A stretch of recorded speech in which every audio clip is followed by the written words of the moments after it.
Yo, what's going on YouTube? It is your boy GZTV back with another video, and I made a big mistake. I know, this is probably like one of the dumbest things I've done in terms of like doing movie reviews and stuff. But we are here to talk about the 2023 American slasher film directed by Matt Bettinelli, Olpen, and Tyler Gillett, and written by James Vanderbilt and Guy Busick. It is a sequel to a movie I haven't watched yet. Yes, that's right. That is the big mistake I made. I watched this before I watched the original, and it sucks because as I was watching this, they were referring past events, and I was super confused. That doesn't take away from the watching experience, though, so we're going to get into it. We are going to talk about everything that happened. This is a complete spoiler review, and then we're going to give my review. We're going to look at what other people have to say about it. I think it's a really good... I don't think it's really, really good. I think it is definitely enjoyable, and it's definitely passable for this franchise. It gives the hardcore Scream fans something to look forward to in their franchise. So, let's get into it. So this film takes place 1 year after the Woodsboro killings orchestrated by Richie Kirsch and Amber Freeman, which took place in the first film, which is really annoying because I'm probably going to watch that tomorrow and it's going to look super weird because these videos are going to be super out of order on the channel. Hopefully I don't do that again. So Blackmore University professor Laura Crane is catfished and murdered by her student Jason Carvey wearing a Ghostface costume because of him blaming her for failing. It's kind of crazy. It's a wild thing. I mean, they're doing a lot of really cool modern takes on the Scream franchise and slasher films. Getting catfish, that's something you wouldn't see in the 80s and 90s. So it's really cool. It gives you a nice, refreshing watch, I guess. So Jason plots with his boyfriend Greg. I didn't know they were dating, actually. That's kind of crazy. I did not know they were dating. I thought they were just homies. I don't know, whatever. They plot to kill sisters Sam and Tara Carpenter to finish the movie that Richie, a classmate of theirs, and Amber wanted to make. They wanted to model it after slasher films, and obviously Scream is a slasher film, so there's a lot of interesting satire, a lot of interesting commentary in this film. I think they did a really good job with that, and that whole storyline. And they're obviously in a film class. However, Jason receives a call from a different Ghostface who has killed Greg and subsequently stabs Jason to death. So the masks from the franchise keep getting passed on and on. I think that's really cool. I think it's cool how they've done that. Very interesting. Makes for a very interesting film, interesting story. It's not like really anything we've seen in horror films before. I think it's so cool to like directly reference your work and use as an inspiration for another film. That's cool. But Sam and Tara now live in New York City, with Tara attending Blackmore University alongside fellow survivors Chad and Mindy Meeks Martin, their roommate Quinn Bailey, Mindy's girlfriend Annika Kyoko, and Chad's roommate Ethan Landry. So there's this whole group of people that you see on the movie poster here. It's a whole group, and some of them are slowly going to die. Again, it's a horror film. It sets up to be like a pretty typical horror film here. So, let's see. Sam attends therapy with Dr. Christopher Stone and has become a public pariah because of an online conspiracy theory that she was the true mastermind of the recent killings, which I don't think she was. There's a lot of interesting things. This movie does a pretty solid job, like as it's wrapping up, at explaining things, and I might need clarifications because some of the stuff is confusing because, again, I was supposed to watch the original film and I didn't. I'm so sorry about that. Jesus, what am I thinking? So Quinn's father, Detective Wayne Bailey, calls Sam in for questioning as her ID was found at the scene of Jason's murder, along with a Ghostface mask worn by Richie and Amber. Obviously, that's going to raise some questions with the authorities, and she has to go in and talk to them. So on the way to the station, Ghostface calls Sam from Richie's phone, who then attacks Tara and kills multiple bystanders in a bodega, and leaves behind another Ghostface mask worn in the 2011 Woodsboro killings. So there's been killings inspired by the Scream films. I don't know how real that is. I think they're just kind of like using it as a plot. I'm sure slasher films have in some way influenced people to go out and kill others, but I don't think it's been really documented. I don't think they're very popular cases. Obviously, Scream hasn't really caused that. Maybe it has. I don't know. I haven't really done proper research on that. But anyways, at the NYPD police station, the sisters meet with FBI Special Agent Kirby Reed, who is a survivor of the 2011 killings, and reporter Gail Weathers, who has since written a new book on the previous Woodsboro killings, despite promising the Carpenter sisters that she would not. They don't want their names out there. They're already being tarnished by the media. That's the last thing they need, is a reporter like her going out and throwing their names out like that. I don't know. They didn't want her to do it. She still did it. She's got to make money. That's how these reporters do things. They become journalists. They become authors of books on huge stories. And yeah, I guess that's just how it goes.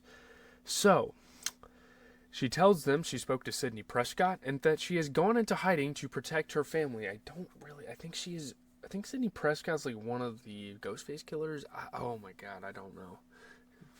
It's weird. So Dr. Stone is murdered by Ghostface eventually, who steals Sam's file and leaves behind a mask worn in the Hollywood killings. Again, more and more masks from different situations in the franchise kind of pop up, and that's just a really cool like Easter egg, referencing the older films. Mindy theorizes that the killer is following the rules of film franchises, specifically the rule that anyone can die while the franchise will still continue. There's obviously been and it's referencing other movies, and there's obviously been super controversial deaths in huge franchises. Like they talked about Tony Stark dying in the Avenger, and like in the Marvel Cinematic Universe as a huge example. And yeah, anyone can die. The series is going to keep going. We got to keep making money, right? We got to keep making movies, and that's what all of these Ghostface killers are doing in like a real life sense in the movie, I guess. It's really weird. From this window, Sam's boyfriend Danny, who's like the cute boy across the road, witnesses Ghostface stabbing Quinn and Sam in Tara's apartment before attacking the group and killing Annika, leaving behind a mask worn in the Windsor College killings. Again, another reference to a different killing in the franchise. Really cool. Gail takes the group to an abandoned theater she found while investigating, which has been set up as a shrine to the Ghostface killers, featuring many items of evidence related to previous massacres, now displayed like film props. I mean, in a way, they are making movies, and they are inspired by the Scream films. There's a really weird, like, parallel universe there. Again, they set up for a really interesting story here. I really like how they did this. And obviously, it's probably been done in the original, like, remake, too, but, yeah, So Ghostface calls Gail at her apartment and torments her about the death of Dewey Riley before killing her boyfriend and attacking her. So Sam and Tara arrive just in time to stop Ghostface from killing Gail, who is taken to the hospital.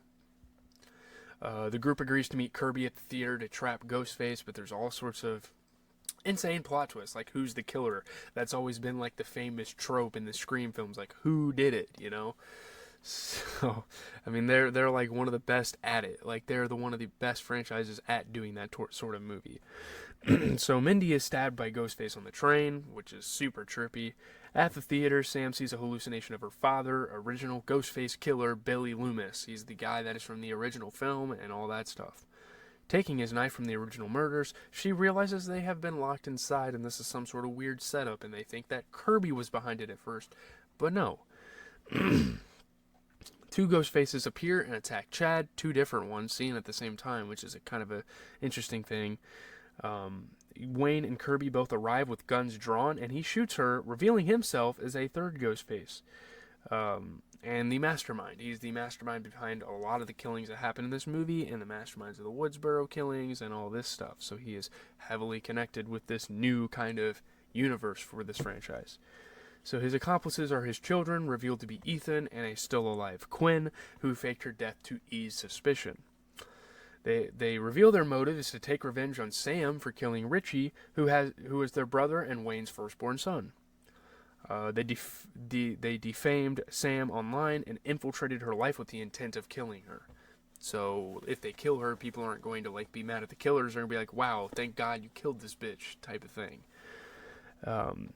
So Sam and Tara ultimately gain the upper hand and fight them off, with Tara stabbing Ethan and Sam killing Quinn while briefly rendering Wayne unconscious. Sam then dons her father's Ghostface costume, taunts Wayne with a phone call, and stabs him to death. Pretty badass, pretty dope way to kind of wrap the film up a little bit, like the third act, all the action sequences. It's a really cool kind of callback to the other films. Obviously it starts with a phone call. What's your favorite scary movie? So Ethan resurfaces, but Kirby smashes a television set over his head, killing him, and I think that's a reference to one of the other films, maybe? I don't remember. Sam agrees to let So I'm talking really fast, but there's a lot to digest. Sam agrees to let Tara live her life more independently, and Tara agrees to go to therapy after all this, because this is like heart-wrenching. This is super, it takes a toll mentally. So, as Mindy, Chad, and Kirby are taken to the hospital, Sam stares at her father's ghost face mask before discarding it and following Tara and Danny into the city. And there's a lot of implications with that end. Like, are they leaving behind the franchise? Are they done making movies? Are they done with this universe and they're going to remake stuff for the future? It's interesting. I'm not sure if there's another one coming out. We'll see. There's been a lot of talks about it, but that doesn't matter right now. Let's get into the review. So somewhat quickly, I'm just going to go through what people think and what I think as well. I think this is a pretty damn good movie. Certain aspects of horror's most murderously meta franchise may be going stale, but a change of setting and some inventive set pieces help keep Scream 6 reasonably sharp. I think one of the big things that people were kind of talking about with this movie was moving into the city, and I think that's such a cool thing. Obviously many horror franchises have done the same thing. Like, oh, let's change the setting, make it more interesting, make it more interactive. I think that would be really cool. There's a lot of different tropes that could come with switching settings, and that definitely happened here. It's good. I think it's good. I mean, it's a B to A movie. I think it's pretty solid in that regard. Nevertheless, off we go on another aggressively gruesome, wickedly funny, and at times cleverly staged screamfest that cheerfully defies logic while hitting all the right notes we've come to expect from the franchise. So, I think this movie kind of met expectations for what people thought it was going to be, maybe more, maybe exceeded. I don't know. I mean, Barrera, Ortega, and Brown were great. The film's ending was the most outlandish and spectacularly brutal ending of all. It's dope. I mean, it's a little too long. It is a pretty good thriller and a gory homicidal shell game that's clever in all the right ways, staged and shot more forcefully than the previous film, eager to take advantage of its more sprawling but enclosed cosmopolitan setting. It's a little long, though. 2 hours. I'm not a huge fan of 2-hour movies, especially when they're slashers and there's a pretty similar premise to the other movies. I just don't really know how I feel about that. It's gorier, and it's pretty gory. Some people said it is a good sequel to the original, so I will have to see how the original goes. I'm sorry for doing that. That was so dumb on my part. I mean, Panettiere was the active ingredient here, the bolt from the blue, and she revels in the role, delivering a real treat for diehard fans. The sixth film is a perfect genre film.